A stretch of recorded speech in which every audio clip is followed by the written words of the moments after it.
Existe um paradoxo fascinante quando a gente estuda a história de movimentos religiosos globais. Uhum, com certeza. Porque a expectativa natural é encontrar um caminho linear, sabe? Uma marcha triunfal, tipo de pequenos inícios até grandes vitórias. Exato, mas a realidade documentada é bem diferente. Quase sempre começa com tragédia, um improviso visceral e muitos saltos no escuro. E olha, não há lugar onde isso seja mais graficamente evidente do que no monumental mural O Cristo do Caminho Estreito. É uma obra impressionante. Demais. Para quem se dedica ao estudo dessa história, essa obra não é só uma pintura. É uma linha do tempo visual incrivelmente detalhada. Sim, ela mapeia toda a sobrevivência e a expansão do Adventismo. Isso. Então, nosso mergulho profundo hoje é atuar como guias históricos por uma sessão cirúrgica dessa obra.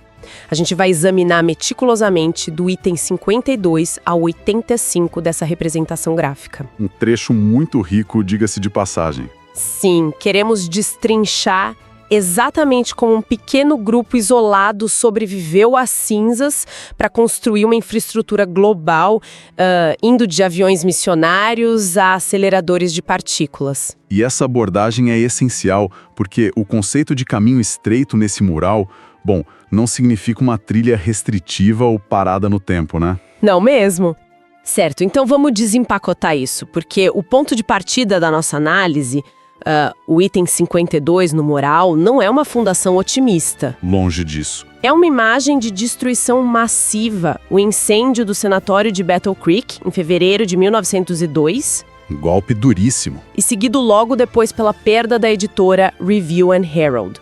Foi um golpe quase fatal na infraestrutura. Aí eu me pergunto, por que a representação gráfica de uma jornada espiritual escolheria destacar uma falha institucional tão catastrófica logo de cara? Então, o que é fascinante aqui é a compreensão da causalidade histórica. Aquele incêndio é retratado porque funcionou como uma poda drástica. Uma poda? Como assim? As instituições lá em Battle Creek tinham se tornado centralizadas demais. Era uma verdadeira zona de conforto que desviava o foco da missão global. Ah, entendi. A liderança ignorava avisos sistêmicos sobre o clima espiritual e a concentração de poder. Então, o item 52 marca o momento exato em que a dispersão deixou de ser uma sugestão, sabe? Vira a questão de sobrevivência física. Perfeito.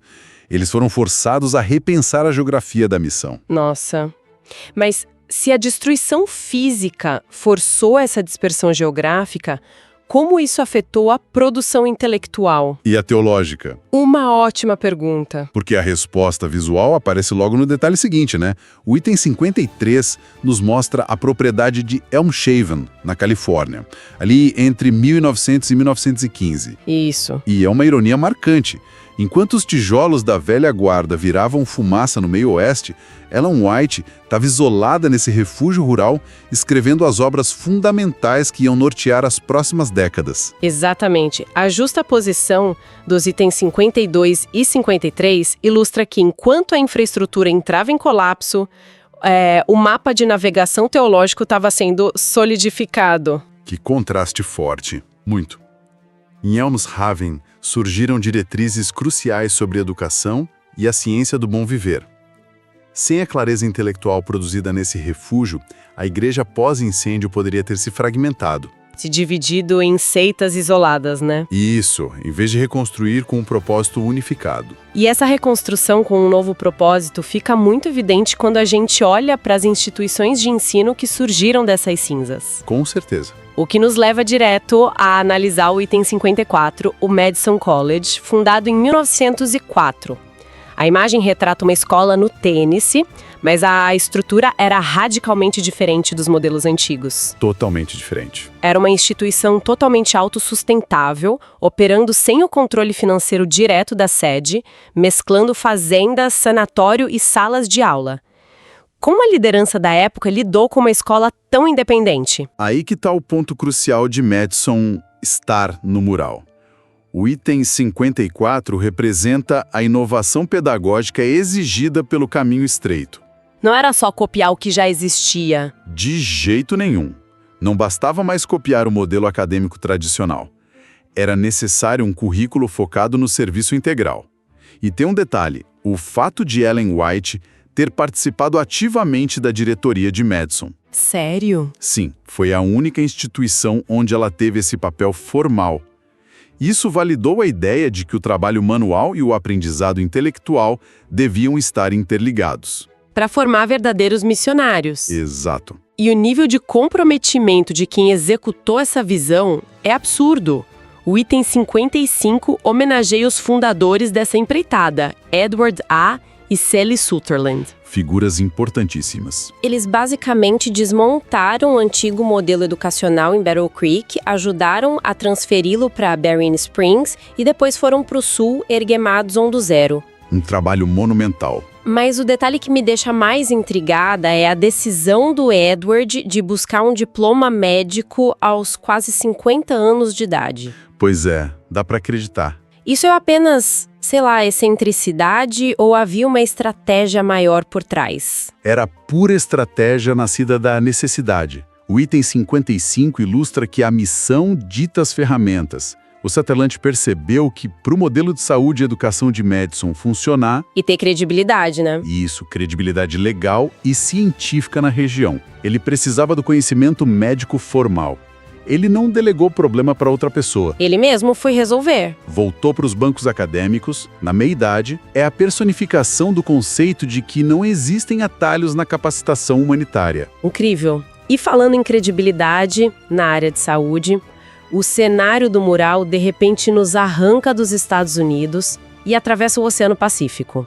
Um salto geográfico enorme. Sim. O item 56 destaca o Sanatório de Sydney, inaugurado na Austrália em 1903. Qual é o peso histórico dessa estrutura específica lá na antípoda do mundo? Então, o Sanatório de Sydney documenta no item 56 um momento em que o modelo de reforma pró-saúde provou ser exportável. Ah, um teste de fogo? Exatamente. A Austrália serviu como um grande laboratório de testes para um alcance internacional.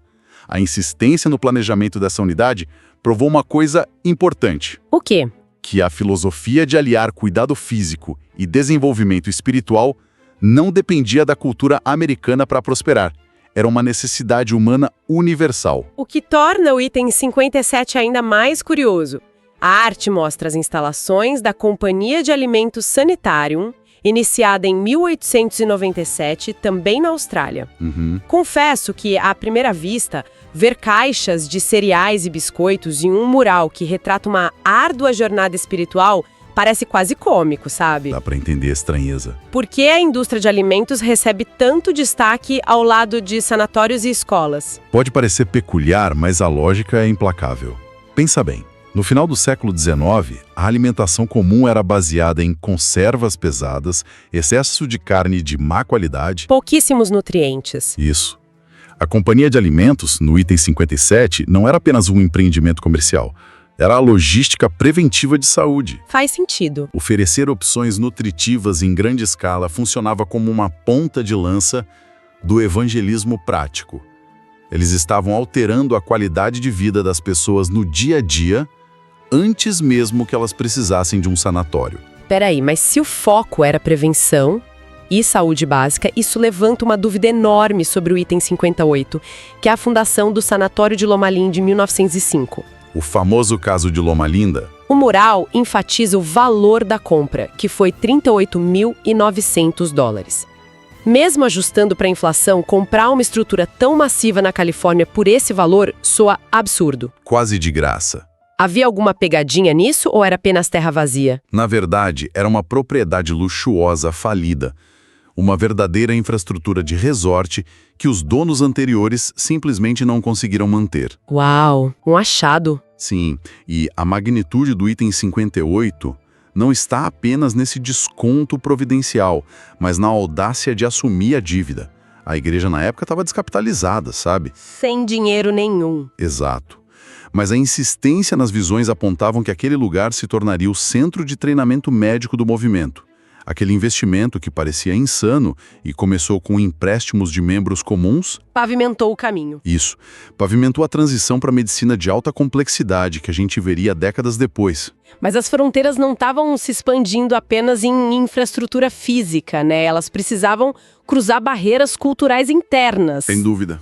E é aí que entra o item 59, a figura de Marcial Serna, o primeiro-ministro de ascendência hispânica atuando nos Estados Unidos. Uma figura marcante. A cena que o mural imortaliza é ele batizando pessoas em uma simples vala de irrigação no Arizona, ali em 1904. E essa imagem tem uma força sociológica incrível.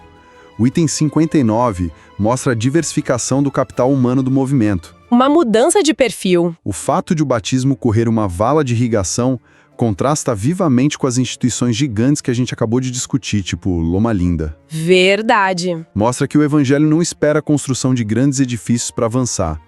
O Serna adaptou a mensagem para a língua e a realidade do povo na fronteira, quebrando aquela hegemonia linguística. Para que essa mensagem atingisse multidões muito além daquelas valas de irrigação, a logística de distribuição precisava evoluir, certo? Precisava ser massiva. E o item 60 captura exatamente isso com a obra de publicações.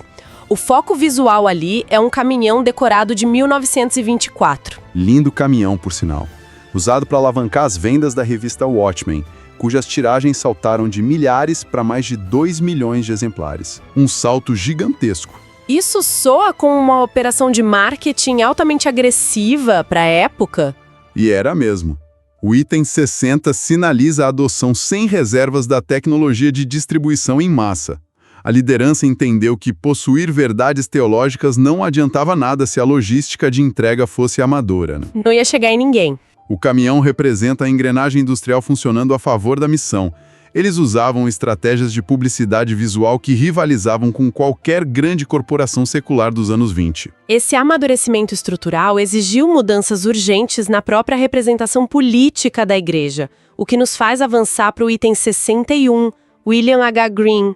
Um pioneiro importantíssimo. Como advogado e pioneiro negro, ele fundou igrejas, mas o mural o destaca por se tornar o primeiro secretário do Departamento de Negros da Associação Geral em 1918. A inclusão do item 61 documenta a transição de um crescimento orgânico para uma inclusão estrutural e oficializada. Um marco político. Ter William H. Green em um cargo de liderança na sede mundial significava que as decisões administrativas precisavam refletir e respeitar a voz da crescente base de membros negros. Era o lento, mas vital, desmonte de barreiras. Isso, barreiras institucionais sendo quebradas. Durante todo esse período de rápida expansão, e claro, as guerras mundiais, é um milagre que a estrutura não tenha colapsado sobre o próprio peso. Realmente. E o item 62 talvez responda como eles se mantiveram unidos, ao homenagear William A. Spicer, que serviu como secretário e depois presidente da Associação Geral. Exatamente. O item 62 funciona como um ponto de equilíbrio no mural. Spicer foi um líder muito prolífico e amado, com um estilo de gestão que valorizava a coesão pacífica. Um diplomata, basicamente. Sim. Em décadas onde o mundo exterior estava sendo dilacerado por conflitos globais, a estabilidade administrativa dele foi o cimento que impediu a fragmentação. Impediu que a internacionalização rápida do movimento resultasse em um cisma, né? Um cisma teológico ou organizacional, exato. E essa internacionalização e diversidade no topo da liderança apenas se aprofundou. O item 63 marca um avanço executivo massivo, com Frank L. Peterson. Outro grande líder. Ele que, em 1962, se tornou o primeiro vice-presidente geral negro da Associação Geral. E olha, se o item 61 representava a criação de departamentos específicos, o item 63 com Peterson demonstra a integração na tomada de decisões em nível global. Ele não estava ali só por uma cota regional. De forma alguma. Ele administrava não apenas para uma demografia específica, mas liderava a estratégia de toda a Igreja Mundial. Isso comprova a eficácia daquelas sementes de liderança plantadas décadas antes. E a descentralização geográfica também é evidente no item 64, que traz G.E. Peters. Ele era um nativo das Índias Ocidentais e o primeiro não branco a atuar como secretário de campo da Associação Geral. O centro de gravidade teológico claramente estava se movendo para fora da América do Norte. Dava para ver isso acontecendo. O item 64 ilustra que a experiência do campo internacional agora estava ditando as políticas na sede central. O mundo influenciando a sede. A sabedoria adquirida em culturas não americanas passou a ser fundamental para guiar uma organização que já operava em dezenas de fusos horários diferentes. De ouro. L. Flora Plummer, a secretária do Departamento da Escola Sabatina de 1913 a 1936. Uma mulher extraordinária. Como exatamente alguém consegue moldar a teologia de um movimento inteiro sem estar pregando nos púlpitos das grandes igrejas? Fico maravilhada com isso. E a resposta é simples. Ela fez isso pela sistematização feroz. Sistematização. Sim. O item 65 revela a arquitetura silenciosa da unidade adventista. A Flora Plummer garantiu que um fazendeiro no interior do Brasil, um operário no Japão e um professor em Londres estivessem estudando os mesmos textos bíblicos na mesma semana, com o mesmo rigor na mesma semana.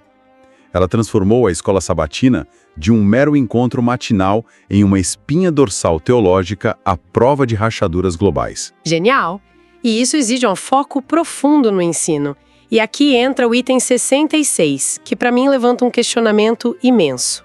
Eva B. Dykes. Uma pioneira acadêmica. Ela foi a primeira mulher negra a obter um PhD nos Estados Unidos e, detalhe, especialista em grego e latim. Sim, línguas clássicas. A provocação é óbvia aqui. O que o movimento religioso, que começou com a urgência iminente do fim do mundo, ganha ao focar em doutorados em línguas mortas? Essa é uma análise excelente. O item 66 com Eva Dykes destrói o mito de que o fervor escatológico e o rigor acadêmico são mutuamente exclusivos. Ah, entendi. Para que o movimento não degenerasse em um fanatismo raso, a qualidade do ensino cristão precisava ser inquestionável. Ela usou seu intelecto raro para elevar o padrão das instituições onde ensinou. Elevou a barra lá para cima. Provando que a excelência educacional dignifica a mensagem, sabe? Prepara mentes para defenderem a fé com substância e não apenas emoção. E a busca pela excelência nos leva de volta ao campo médico. O item 67 do mural retrata a dedicação do sanatório de Loma Linda em abril de 1906, com um discurso muito focado na visão estratégica do local. Ali, a liderança deixou bem claro que Loma Linda não seria apenas mais um hospital comercial para atender gente rica. Tinha uma missão específica. O item 67 sacramenta que a instalação seria primordialmente um centro de treinamento para evangelistas médico-missionários. O objetivo de tratar doenças era indissociável de formar profissionais que espalhariam essa arte de curar mundo afora. E a mente logística por trás de garantir que propriedades assim estivessem sob controle da igreja era impressionante. Olhando para o item 68, vemos John A. Borden, o grande administrador. O administrador prático que farejava os contratos e assegurava as posses territoriais na Califórnia. A fé requer administração. E o item 68 reconhece isso de forma muito clara. O Burden lidava com a papelada, negociava dívidas, enfrentava aquele ceticismo todo. Alguém tinha que fazer o trabalho burocrático, né? Ele representa os líderes de bastidores, cuja perspicácia para os negócios viabilizou os sonhos proféticos. Sem habilidades contábeis afiadas, o caminho estreito não teria propriedades físicas para estabelecer sua missão. Mas ter a propriedade não é nada sem a chancela acadêmica oficial. É o que a gente aprende no item 69. Dr. Newton Evans e a conquista da nota A para a Faculdade de Medicina em 1922. Uma vitória imensa. Porque a igreja precisava de aprovação de avaliadores federais laicos. O item 69 é puramente sobre autoridade técnica. Alcançar a graduação A calou os críticos que diziam que a medicina baseada em princípios religiosos seria cientificamente medíocre. Provou o contrário. Isso significava que os médicos formados pela igreja operavam no padrão máximo de exigência da medicina nacional americana. E isso legitimava o alcance missionário em qualquer país que pisassem. E eles pisariam em muitos países, como prova o item 70, que ilustra o Dr. Percy T. Magan cruzando o globo em suas viagens de prospecção. A história de que ele acabou dando a volta ao mundo antes de voltar para casa soa como um romance de aventura. E ilustra perfeitamente o fim do isolacionismo.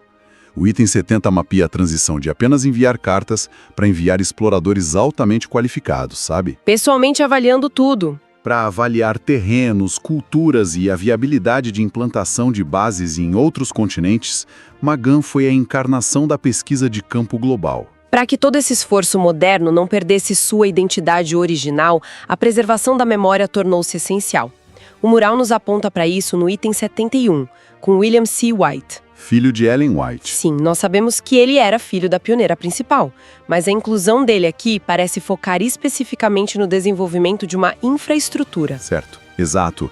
O item 71 não está ali por nepotismo de jeito nenhum, mas pela função técnica. Ele se tornou o arquiteto do patrimônio White. Ele organizou a casa, Sistematizou os originais, gerenciou as complexidades de traduções para dezenas de línguas e garantiu que o volume massivo de escritos de sua mãe continuasse acessível e íntegro para as gerações futuras. Próxima geração. O que nos leva ao item 72. Arthur Loy White. O neto? Ele passou décadas compilando a monumental biografia em 6 volumes sobre o ministério profético da avó. O item 72 funciona como o grande pilar contra o revisionismo histórico. Escrever 6 volumes com precisão documental serviu para ancorar as gerações modernas em fatos verificáveis. Num mundo que muda toda hora. Em um século XX de constante mudança, o trabalho minucioso do Arthur Loy White ofereceu ao movimento as raízes inegociáveis de sua própria fundação. Então, nossa análise visual dá uma guinada vertiginosa de ritmo. A partir do item 73, entramos no bloco da engenharia e da logística brutal da missão. Essa parte é espetacular. Vemos missionários adotando tecnologia radical. A imagem destaca pioneiros como John Brown, desbravando as rotas da região amazônica na década de 30, dirigindo uma motocicleta. Uma moto na Amazônia? É uma cena quase cinematográfica. E o item 73 é a quebra definitiva daquele estereótipo do missionário clássico que viajava apenas no lombo de um burro. Bem diferente disso. A mensagem aqui é o pragmatismo puro. Se o motor de combustão consegue cruzar a lama para entregar remédios e literatura na metade do tempo, o missionário se torna um motociclista. É o utilitarismo a serviço do evangelho. Só que esse utilitarismo cobrava um preço físico altíssimo. O item 74 retrata o casal Fernando e Ana Stahl. Eles iniciaram o épico trabalho em altitudes extremas nos Andes, em torno do Lago Titicaca. Condições desumanas. E quando a saúde falhou devido à altitude, em vez de se aposentarem e voltarem confortáveis para os Estados Unidos, eles desceram para o calor excruciante da bacia amazônica e recomeçaram do zero. Impressionante. Qual o limite desse sacrifício? O item 74 desafia o próprio conceito de limite, né? O que os Stiles fizeram construindo redes de escolas e postos de saúde básicos entre as populações indígenas alterou o panorama social de países inteiros. Mudaram a história da região. Eles internalizaram de tal forma o dever para com os negligenciados que a zona de conforto simplesmente deixou de existir no vocabulário deles. A inovação voltada para a necessidade humana básica salta aos olhos no item 75. Aqui encontramos o Dr. Harry W. Miller. Ele percebe a fome das crianças na China e simplesmente desenvolve métodos para criar leite a partir da soja. Um pioneiro da nutrição. E como se não bastasse ser um inventor vital, o mural ainda o retrata operando pacientes aos impressionantes 94 anos de idade. A genialidade do item 75 é mostrar a interseção exata entre a ciência médica avançada e a compaixão diária. Desenvolver o leite de soja resolveu um problema imediato de desnutrição usando recursos locais e baratos. Brilhante! E continuar com bisturi na mão aos 94 anos prova que o compromisso vocacional não respeita a linha de chegada tradicional da aposentadoria. É uma vida inteira dedicada. E para dar suporte logístico a esses profissionais em áreas remotas, o ar precisava ser conquistado. A aviação entra em cena. Chegamos ao item 76, focando na aviação missionária. Em 1963, a aquisição do avião batizado de Fernando Stahl revolucionou o socorro na América do Sul. A hélice e as asas destacadas na arte são inconfundíveis. O impacto do item 76 na sobrevivência das missões não pode ser superestimado. A aviação distorceu o tempo. Como assim? Uma evacuação médica que custava dias de angústia pelos rios ou pela selva fechada, agora levava 1 hora. O avião se tornou cordão umbilical entre as clínicas isoladas na floresta e os hospitais centrais. Salvando vidas de forma rotineira. Exato. O espaço aéreo operava em sincronia com as vias fluviais, e o item 77 documenta a persistência de Léo e Jesse Halliwell, que dedicaram assombrosos 38 anos navegando pelos afluentes do rio Amazonas. 38 anos suportando a geografia mais implacável do planeta? Muito tempo. O item 77 revela que eles não eram apenas visitantes filantrópicos. Eles se fundiram à infraestrutura de sobrevivência dos povos ribeirinhos.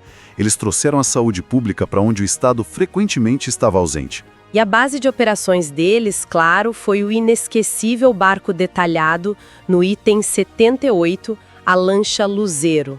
Famosíssima. O mural ilustra a inauguração dessa embarcação pioneira em 1931. E o detalhe histórico é impagável: a Jessie quebrou uma garrafa de água com gás no casco, em vez de champanhe. Essa história é fantástica. Mas, brincadeiras à parte, como um barco de Madeira conseguia funcionar como infraestrutura médica? O detalhe da água com gás é o charme da cena, claro. Mas a operação do Luzeiro, no item 78, era pura eficiência médica. Era bem equipado. Era uma clínica flutuante estocada com quinino para malária, fórceps e medicamentos urgentes, cobrindo milhares de quilômetros de margens de rios.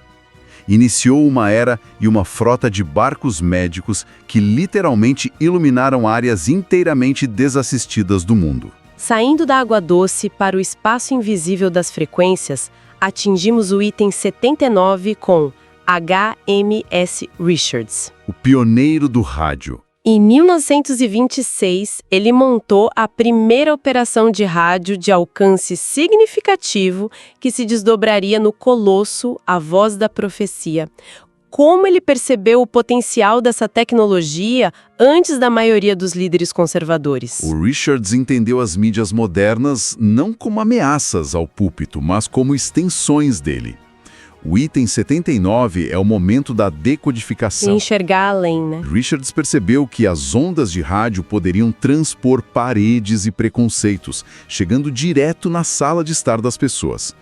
Ele alavancou uma tecnologia incipiente para realizar em minutos o que milhares de missionários a pé não fariam em uma década. E essa semente do rádio nos projeta para a escala monumental do item 80, a televisão e rádio modernos, encarnados na Rádio Mundial Adventista. Uma expansão global brutal. Pequeno caminhão promocional, lá do item 60, agora alcançando bilhões através de transmissores superpotentes. Exato. O item 80 consolida o uso implacável da tecnologia de ponta para a comunicação de massa. Representa o rompimento definitivo de barreiras políticas e geográficas fechadas. Chegando em qualquer lugar. Injetando som e imagem da mensagem diretamente nos países e idiomas mais inacessíveis do globo, simultaneamente. O salto tecnológico se torna quase inacreditável no item 81. Estamos olhando para o Centro Médico da Universidade Loma Linda, focando no marco revolucionário de 1990. O acelerador de prótons. Isso, o primeiro acelerador de prótons do mundo, desenhado para o tratamento de câncer em ambiente hospitalar. É de explodir a mente que a mesma organização que batizava em valas de irrigação agora domina a física de partículas subatômicas para curar tecidos humanos. Chega a dar arrepios, né? O item 81 é o ápice da jornada científica mostrada no mural. É o cumprimento máximo da filosofia de juntar compaixão e ciência de fronteira. Que evolução! Aquele terreno comprado por menos de $40 mil se transformou na plataforma onde a medicina interceptou a era espacial, utilizando a precisão dos prótons para erradicar o sofrimento com danos colaterais mínimos. Incrível, mas toda essa ciência precisa estar ancorada em um propósito. E o item 82, ilustrando a Igreja Memorial dos Pioneiros no campus da Andrews University, fornece a estrutura teológica dessa âncora. O item 82 ilustra o epicentro acadêmico do movimento. Berrien Springs tornou-se o terreno onde intelectuais de pastores alinham o pensamento bíblico. Para não perder o foco, Sem esse tipo de centro de treinamento avançado, a vastidão das operações médicas e midiáticas pelo mundo correria o risco de se desconectar de suas raízes teológicas primárias. A síntese visual de tudo isso, entre teologia e serviço, está cristalizada no item 83, a magnífica escultura do Bom Samaritano, do artista Alan Collins. A obra de Collins no item 83 é um manifesto visual em pedra. O Bom Samaritano descendo de sua montaria resume todos os itens anteriores. Resume a missão toda. Sim, porque compaixão exige sujar as mãos, empregar tecnologia, investir fundos e não delegar o cuidado. É a tese de todo o esforço médico-missionário esculpida ali. Quase no fim da nossa jornada visual, o item 84 retrata a sede atual da Associação Geral em Silver Spring, Maryland. A sede administrativa fez uma longa migração física desde as cinzas de Battle Creek, atravessando várias cidades, até se estabelecer nesse complexo massivo contemporâneo. E o complexo do item 84 é o cérebro neurológico que orquestra e audita a operação mundial. É a central de comando. Sem essa superestrutura administrativa complexa e altamente organizada, o fluxo internacional de recursos humanos, financeiros e educacionais de todos os pioneiros e tecnologias que a gente analisou, simplesmente entraria em colapso organizacional. O que nos conduz finalmente ao último marco estrutural do nosso roteiro visual. O item 85, a pomba descendo do céu. O ápice. Depois de analisarmos edifícios bilionários, aviões cruzando oceanos e máquinas acelerando prótons, terminar o quadro com a simplicidade orgânica de uma ave parece, anticlimático. Por que o mural culmina nisso? Pelo contrário, o item 85 é a revelação máxima.